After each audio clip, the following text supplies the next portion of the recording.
Welcome to the deep dive. Today, we're going to be exploring, a really fascinating synergy Oh, yeah. in jazz. Yeah. The connection between Right. the legendary Grover Washington Jr. Oh, absolutely. and those incredible saxophones Yeah. created by Herbert Couf.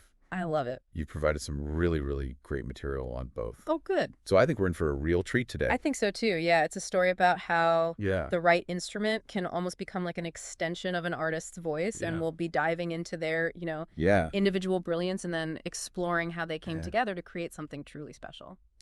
What I find particularly interesting is how Grover Washington Jr.'s sound, it went beyond traditional jazz. Yeah. Reached audiences across multiple genres. Right. What was it about this pairing that made it so impactful? Well, he was absolutely pivotal in shaping jazz funk and soul jazz. Right. These styles blend jazz improvisation with those infectious grooves of funk and soul music, Yeah. became immensely popular. Right. Albums like Mister Magic and the Grammy-winning Winelight Of course. Yeah. really showcased that. Yeah. Let's set the stage a bit for those who might not be as familiar Okay. with Grover Washington Jr.'s music. Okay. His career spanned 3 decades. I didn't. Yep. But his journey started Yeah. long before his first album. Well, he was born in Buffalo, New York Okay. in 1943 Okay. and grew up immersed in music. Uh, His father was an amateur saxophonist with a deep love for jazz oh. and had a serious record collection. Oh, wow.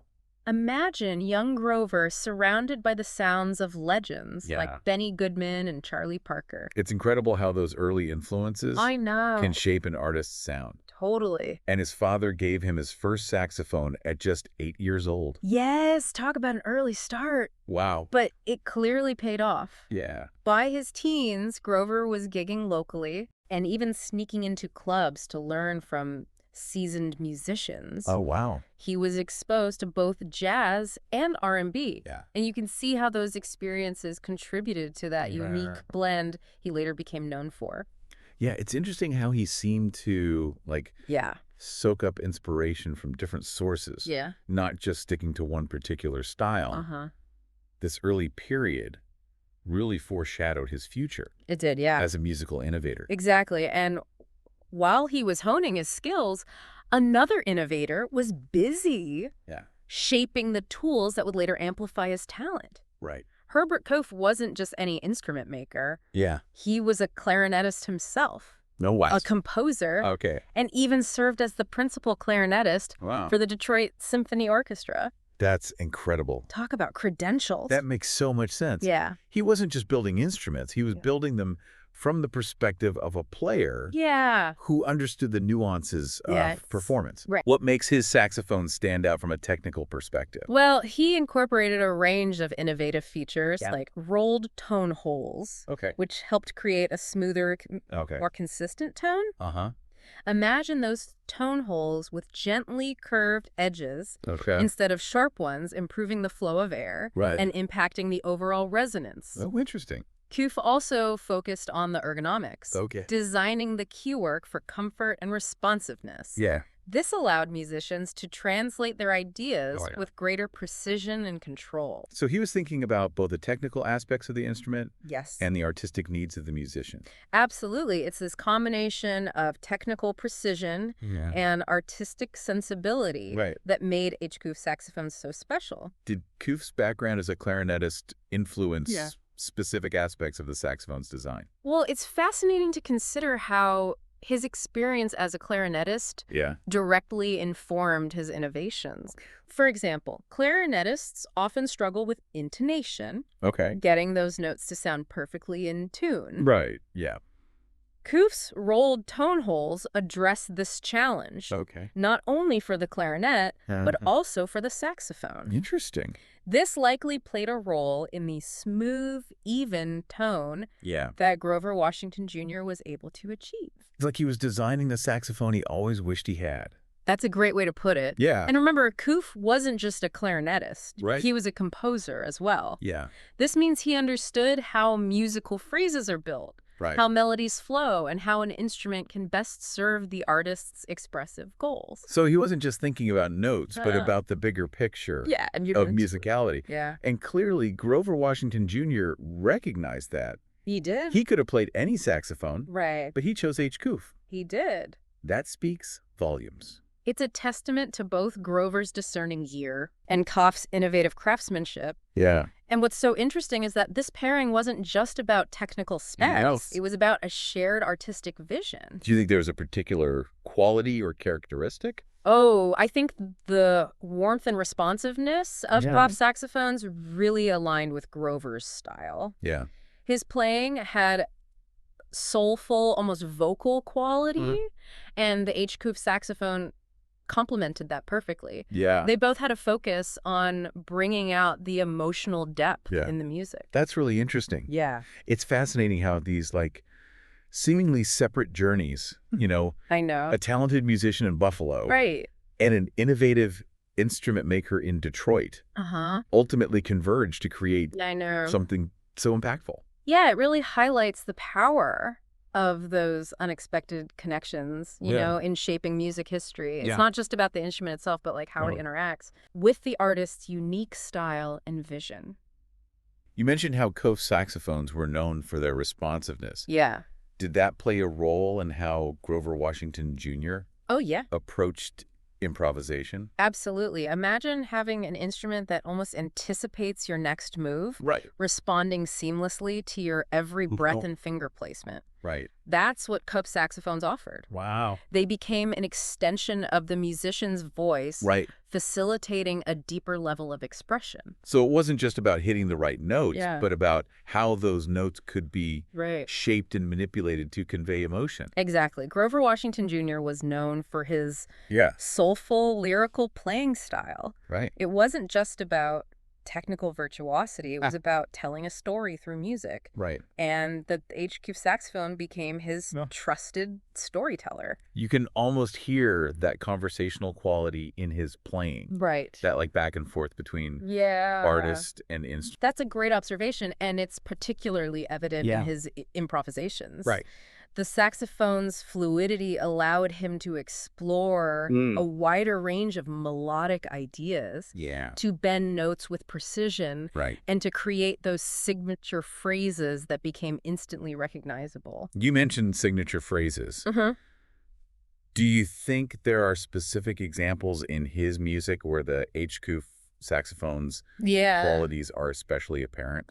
Let's listen to a brief clip from Mr. Magic. Okay. Notice how the saxophone's warm, resonant tone Yeah. blends with the rhythmic groove, creating that signature blend of jazz, funk, and soul Yeah. that Grover Washington Jr. was known for. Hearing that clip, I'm struck by the saxophone's ability to like both lead the melody and blend seamlessly with the other instruments. Yeah. It's like a voice that can whisper and soar That's a perfect way to describe it. within the same phrase. And you can hear how those rolled tone holes we talked about earlier contribute to that smooth, even tone. Yeah. There's a clarity and warmth to the sound that's really captivating. It's clear that Grover Washington Jr. had already established himself as a talented musician before he began playing H. Couf saxophones. Yeah. But do you think this partnership had a noticeable impact? It's an interesting question. Yeah. While we can't say for certain whether the saxophone directly led to specific career milestones, Yeah.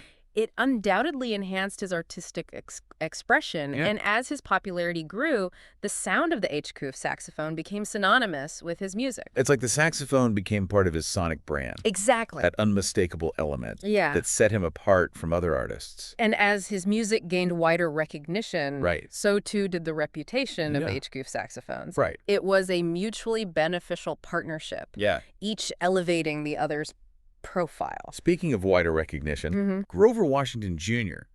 achieved incredible success. You did. Particularly in the 1980s. Yeah. Was this period when the HQ saxophone became even more prominent. You're thinking about the release of Winelight in 1980, right? Yeah. That album, Yeah. featuring the iconic track, Just the Two of Us, Of course. it became a defining moment in Wow. his career, Yeah. propelling him to a new level of fame. I think everyone knows that song. I think so. Even if they don't immediately associate it with Right. Grover Washington Jr. Right. It's just one of those timeless melodies It is. that gets stuck in your head. It's a perfect example of how he could take complex jazz harmonies and craft them into something so accessible and emotionally resonant. Right. And the H. Couf saxophone is front and center, creating that warm, inviting soundscape that draws you in. Let's take a listen to a snippet of just the two of us. Okay. To hear what you mean. Notice how the saxophone's tone adds a layer of intimacy and warmth to the song. Yeah. It's almost conversational, like it's sharing a secret with the listener. It's like the saxophone becomes another voice in the song. Right. Not just an accompaniment, but an integral part. That's an insightful way to put it. The storytelling. And this ability to seamlessly blend with the vocals to create that dialogue between instruments and voice is a hallmark of Grover Washington Jr.'s style. You've mentioned Mr. Magic and Winelight as key examples. Yeah. Were there other albums or tracks where you feel the H. Couf? His entire discography from the late 70s onward features H. Couf saxophones prominently. Okay. But I'd also highlight albums like Come Morning from 1981 and Inside Moves from 1988. Okay. These albums showcase a range of musical styles, from ballads to up-tempo grooves, and the H. Couf saxophone adapts beautifully to each mood and tempo. It's like the saxophone becomes a chameleon. That's a great analogy. Changing colors to match the emotional landscape of each song. It speaks to the versatility of both the instrument and the artist. It's clear that the H. Couf saxophone played a crucial role in shaping Grover Washington Jr.'s sound and contributing to his success. But what about the broader impact? How did this pairing influence other musicians? Or the evolution of jazz itself? That's a question that takes us beyond the individual stories of these two innovators and into the wider world of music. It's like zooming out to see the ripple effects of their collaboration. And those ripple effects are significant. We've been talking about how the H. Couf saxophone, it seemed to amplify Grover Washington Jr.'s musical voice. But as his popularity grew, what kind of impact did that have on other musicians and the evolution of jazz? Well, Grover Washington Jr.'s success, it really helped to popularize jazz funk and soul jazz, making these styles more accessible to a wider audience. Think about the impact of a song, like just the two of us. It wasn't just a hit on the jazz charts. It crossed over into pop and R&B, introducing a whole new generation to the beauty and sophistication of jazz harmony and improvisation. And his sound was so distinctive. It wasn't just the notes he played, but that unmistakable tone. That warmth and resonance that we keep coming back to. Exactly. And that's where the H. Couf saxophone becomes even more significant. It wasn't just a tool. It was a collaborator contributing to that signature sound that influenced a wave of other saxophonists. Do you think there were specific artists who were directly influenced absolutely. By this pairing? By that sound that Grover Washington Jr. was able to create with the H. Couf saxophone. Artists like Kenny G and Nanji, who emerged in the 80s and 90s, often cited Grover Washington Jr. As a major influence. We can hear echoes of his sound in their music that focus on melody, that smooth, soulful phrasing. It's like he created a sonic blueprint. That's a great way to put it. That others could build upon. Expanding the possibilities of what smooth jazz could be. And it's not just about direct imitation. It's about the broader impact on the sonic landscape of jazz. Grover Washington Jr. helped to shift the perception of the saxophone, moving it away from the more avant-garde experimental sounds of the 60s and 70s towards a more melodic, accessible style. So in a way, he made jazz less intimidating. Or inviting to listeners who might not have been familiar with the genre. And this accessibility combined with his undeniable talent and artistry helped to broaden the appeal of jazz, attracting new audiences and paving the way for a new generation of smooth jazz artists. It's fascinating to think about how one artist, using one specific instrument, could have such a profound impact on the evolution of a genre. it speaks to the power of individual vision. Yeah. And the importance of finding the right tools Right. to express that vision. Right. And in this case, the H. Couf saxophone wasn't just a tool. Yeah. It was a catalyst. Yeah. Amplifying Grover Washington Jr.'s talent. Right. And helping him to shape the sound of an era. We've talked a lot about Grover Washington Jr. Yeah. But I want to circle back to Herbert Couf. Okay. What's his lasting legacy? Well, Herbert Couf's innovations weren't just about creating a better saxophone. Mm-hmm. They were about pushing the boundaries of what the instrument could do. Yeah. His designs weren't gimmicks. They were thoughtful solutions to real challenges faced by musicians, enhancing the expressiveness and playability of the saxophone. So his legacy extends beyond the specific instruments he created. It does. It's about that broader contribution to the evolution of the saxophone itself. Exactly, and it's a legacy that continues to this day. H. Couf saxophones are still highly sought after by professionals and enthusiasts alike, prized for their craftsmanship, their tone, and their responsiveness. They represent a commitment to excellence, a dedication to creating instruments that empower musicians to reach their full potential. As we wrap up this deep dive, it's clear that the story of Grover Washington Jr. and the H. Couf saxophone is more than just a tale of a musician and his instrument. Yeah. It's a testament to the power of synergy, of how the right combination of talent, vision, and craftsmanship can create something truly extraordinary. It's a reminder that music is a collaborative art form. Yeah. Not just between musicians, but between the artists and the instruments they play. Yeah. When those elements align, when that spark of connection ignites, the results can be transformative, shaping not only individual careers, but the very landscape of music itself. Thanks for joining us on this deep dive. What other musical partnerships have sparked your curiosity? What unexpected synergies have shaped the music you love?